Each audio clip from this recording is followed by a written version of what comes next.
Last minute पे PPT बन रही है, देखो हमारी।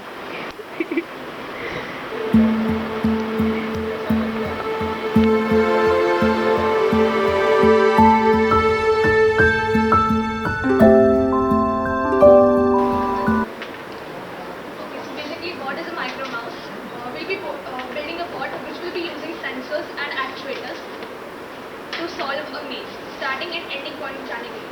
Basically, there are a lot of ways to how to solve the maze solver.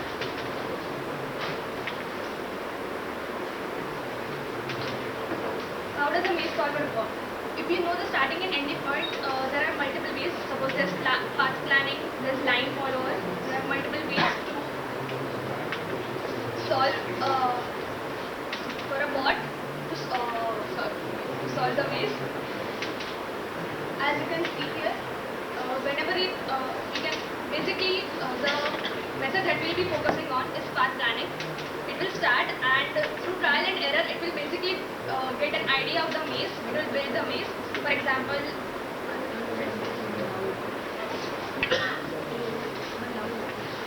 suppose it does not have any idea of the maze. Here is the starting point. It will start from here and there are two paths, left and right. Then here is the dead end. So it will first take a lift, it will reach here. As soon as it reaches the dead end, it will come back and then take another path. And as it moves along, reaches the dead end and then retraces its path, we will get an idea of what the actual maze looks like. Because the microcontroller does not have an idea of what it actually is. We know what the maze is, but to get an idea, it will use the trial and error. This is the demonstration of a maze solver using Python. Just so you get an idea.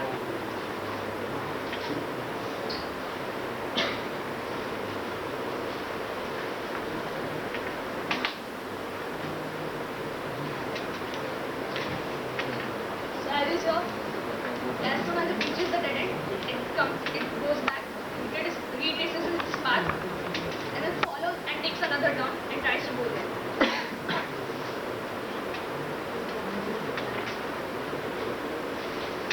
You need to build a maze solver, a lot of patience, but we'll get to the actual components. So for hardware, we'll use Arduino Nano, that is the microcontroller basically. Then we have battery, which supplies the power for the bot to run. We have IR sensors, which will sense where to go. It will basically take input from the environment and give it to the microcontroller. Then we have the motor driver. The pufboard and cardboard is the chassis, which will basically hold all of the components. We need something, and it is very lightweight, so we prefer it. We can use a lot of materials for the chassis, but this is the most feasible option economically as well as it's lightweight, so it's the best one. Then we have the battery. For the battery, there are multiple. You can have multiple voltages, 9 volt, 12 volt. It all depends on how much power our wheels require and what speed we are going on. Then we have the wheels and jumper wires. Jumper wires basically connect the entire circuit, one component to another. I'd like to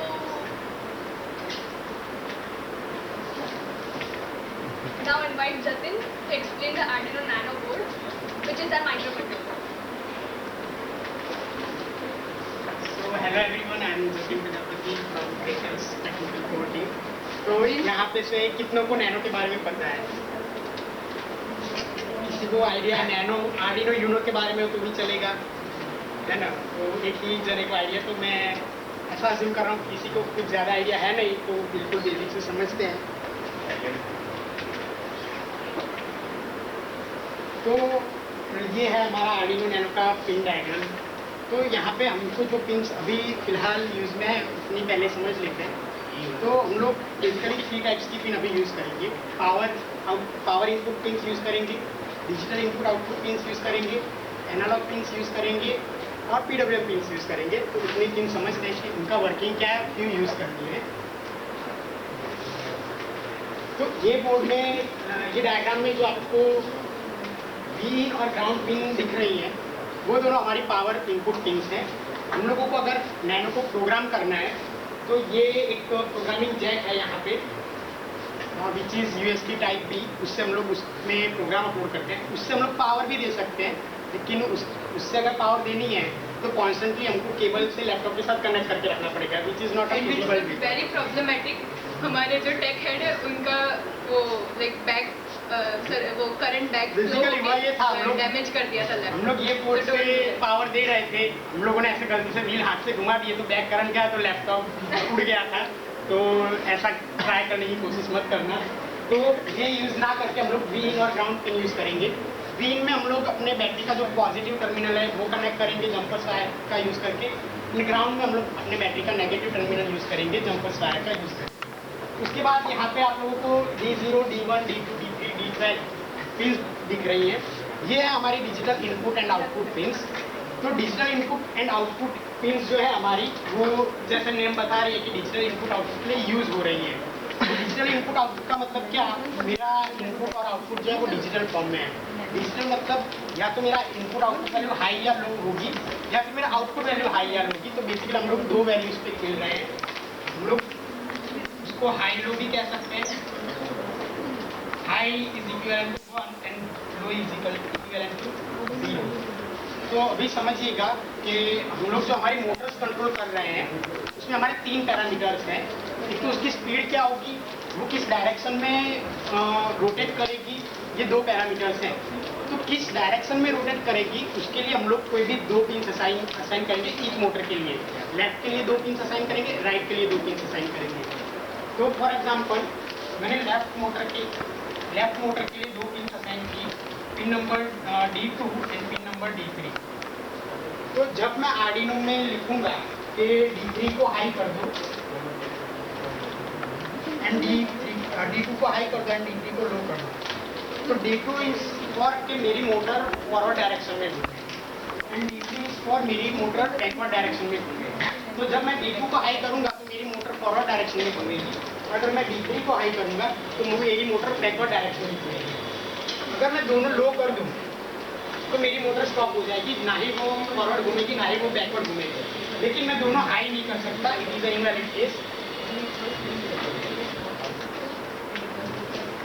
मतलब मैं कहना चाहूँ मेरी motor forward भी घूमे backward भी घूमे, ये नहीं हो सकता है। तो ये हमारा इनवैलिड केस है।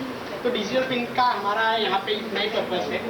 इसके बाद आ जाती है हमारी एनालॉग पिन्स A0 से लेके A7। ये जो एनालॉग पिन्स हैं हम लोग हमारे प्रोजेक्ट में कहाँ यूज़ कर रहे हैं, तो जो हम लोग लाइन ट्रैक कर रहे हैं IR एरे का यूज़ करके, उसके लिए हम लोग एनालॉग पिन से इनपुट दे रहे हैं।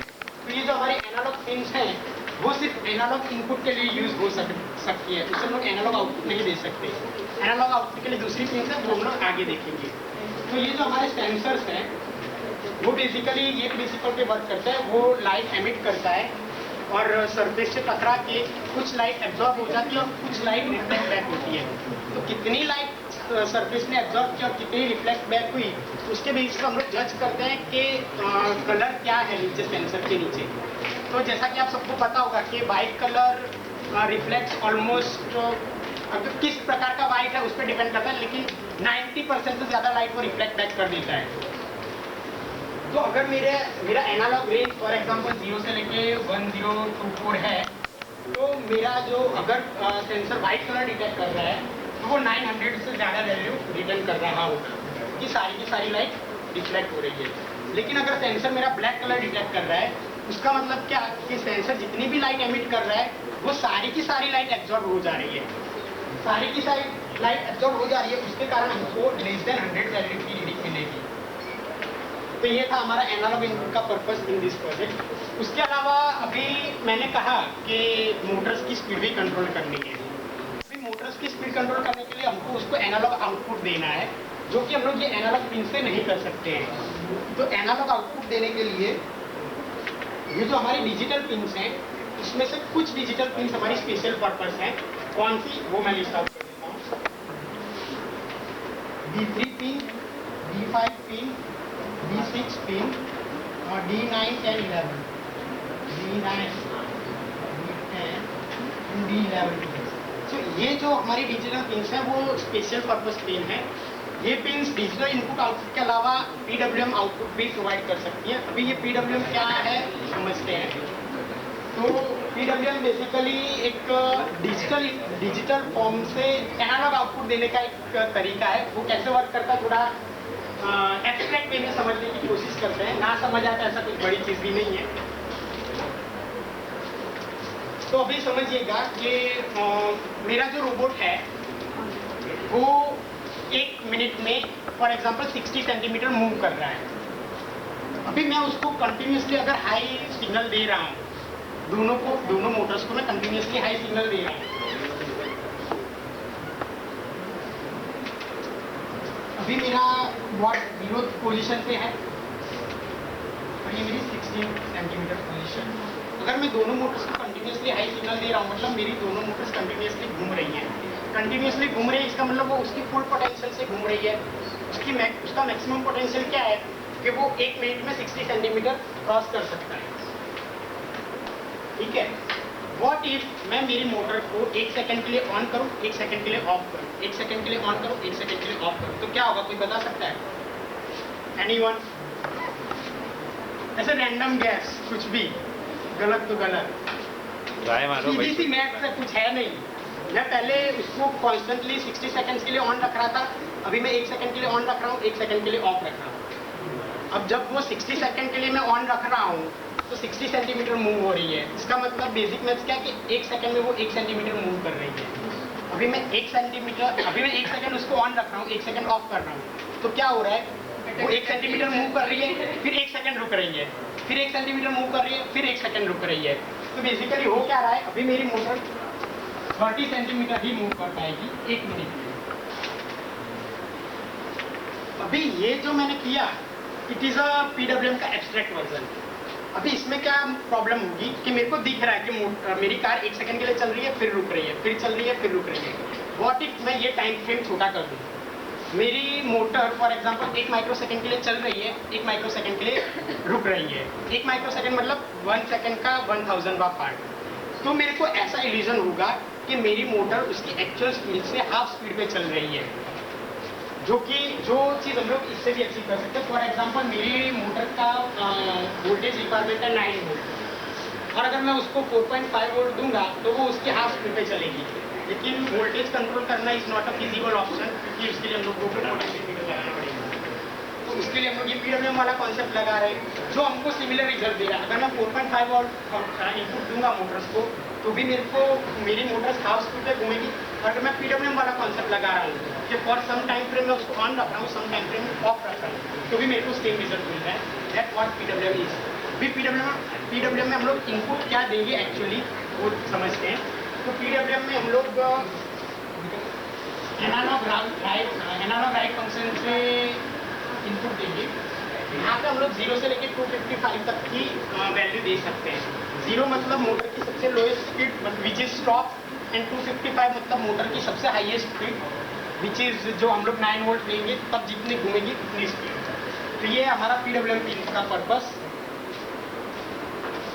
इसके अलावा और कुछ नैनो में अभी फिलहाल प्रोजेक्ट के बेसिस पे समझने जैसा है नहीं, कि प्रोजेक्ट में हमको सिर्फ इतना ही यूज़ है। कोई इलेक्ट्रिकल ब्रांच पे, इलेक्ट्रिकल नहीं, EC वाले स्टूडेंट्स, अब मैं तुम्हें थोड़ा परेशान कर। इन्वर्टर सर्किट आया तुम्हारा? इन्वर्टर नहीं, इन्वर्टर सर्किट सुना आया नहीं है अब। नॉट गेट हाँ,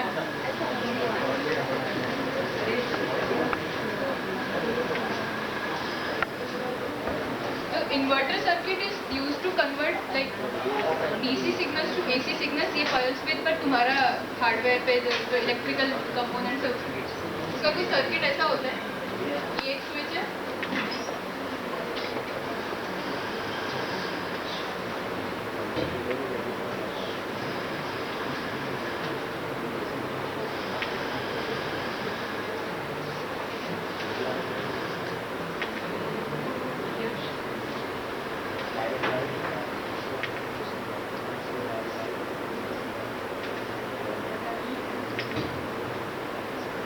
हाँ। तो अच्छा, BLDC मोटर के बारे में सुना है किसी ने? BLDC motor no, BLDC is a very useful motor.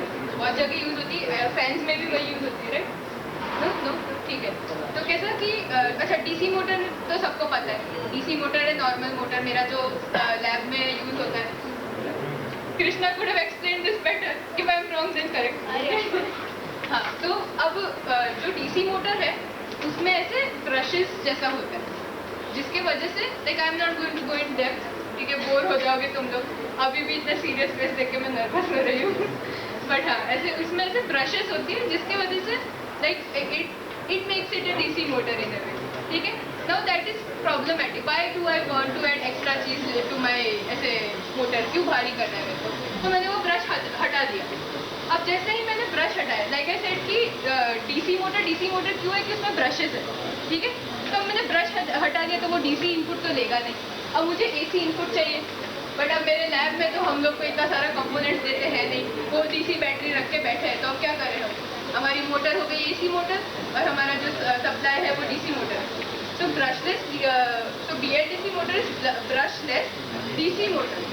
Like I said, जैसे मैंने ब्रश हटाया तो वो एसी मोटर बन गई। Why is it a DC motor? तो क्या होता है, जो मेरा यहाँ से सप्लाई आ रहा है वो मैं अभी भी डीसी दे रही हूँ। This is related to pulse width modulation, इसलिए मैं बोलूँ इधर वो जो सप्लाई है वो डीसी ही रहता है।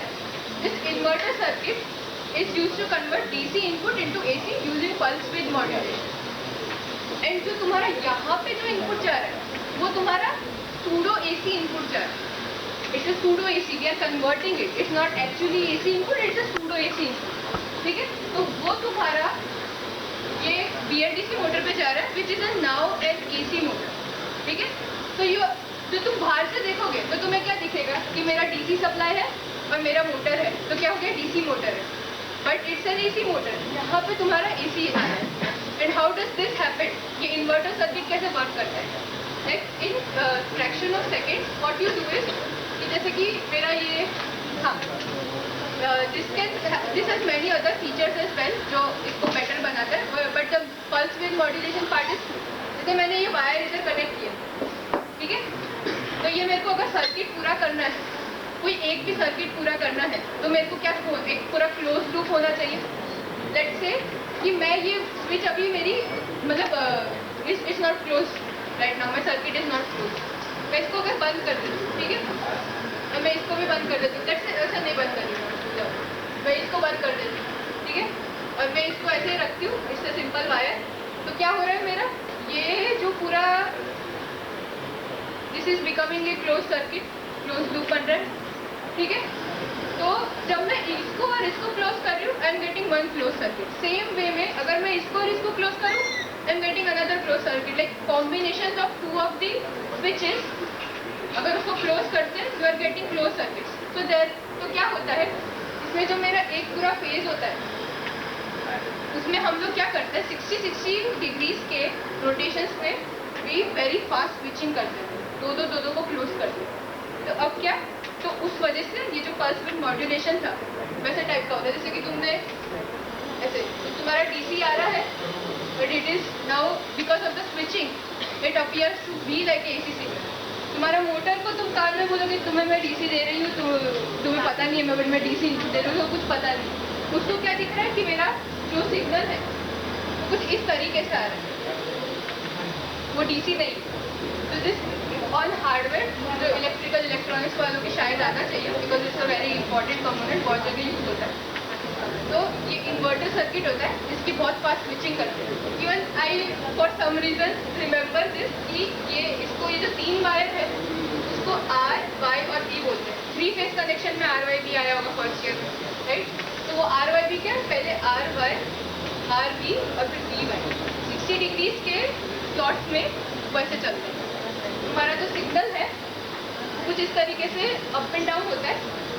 दूसरे वाले वायर का सिग्नल कुछ इस तरीके से होता है, थर्ड वाले का कुछ इस तरीके से होता है। एंड देन वो स्विचिंग करते वक्त इस मतलब लाइक तुम्हारा इस तरीके का आउटपुट निकल के आता है इन्वर्टर सर्किट में।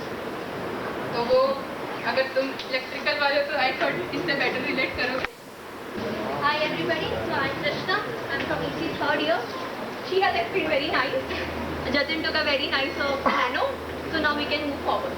Okay, for any robot we have three things. We need to see what the sensor, what the environment is there. We need to perceive the environment. We use sensors for that. The other thing that we have is the decision making. That was the nano that you were explained before. And then other than that, we have the actuator that will actually do the work. So we have motors for that in this. We are using infrared sensors. Our thing is maze solver, right? So we need to detect the line. If we had a wall also, we have to detect the wall also. So we can get an exit place. कहाँ से rocket निकलने वाला है. We can use many sensors. There is ultrasonic sensors, touch sensors. Many type of sensors are there. We are using the infrared sensors. How they are working? Has anyone heard about them or they are working? Nice. So we are starting like this. So we have two parts in this: receiver and the emitter. We have basically IR, right? So infrared radiation is there. This is basically the EM radiation, which we cannot see, but we can feel. So it comes, we can feel it. So the transmitter, this is the emitter that will emit the EM rays, and the object in front of it will detect it. So like if object is there and the ray comes, white is there, so white reflects or it absorbs. What it will do? White surface, it reflects the light or it absorbs the light. Reflects the light, right? So the white surface is there to reflect the light back. This receiver will detect it. Then we have all this, the photoresistors are there, the IC is there. We will change the voltage and we will get the output here. Digital output, we will get output to the nano. So what is the environment will come to know. That line is there or line is not there. That will come to know through the sensors. Today we are using 5 array IR sensors. So we have basically 5 IR sensors in this. You all have one with these, I guess. Yeah. So if you see the back, we have 5 sensors like these, which are all IR sensors. One ahead for obstacle also we have one more sensor. And these all sensor pins are there. So in pins if you see, we have VCC ground. VCC what is on in a sensor is all the sensors to work. We need some voltage. That voltage will be given by VCC. Mostly sensors work on 3 or 5 volts. Here we are giving for this one is 5 volts. We have ground, S1, S2, S3, S4 and S5. These will be the output of these sensors. That the output which will come and will go to nano is using these 5, S1, S2, S5. We have clip and then we have near.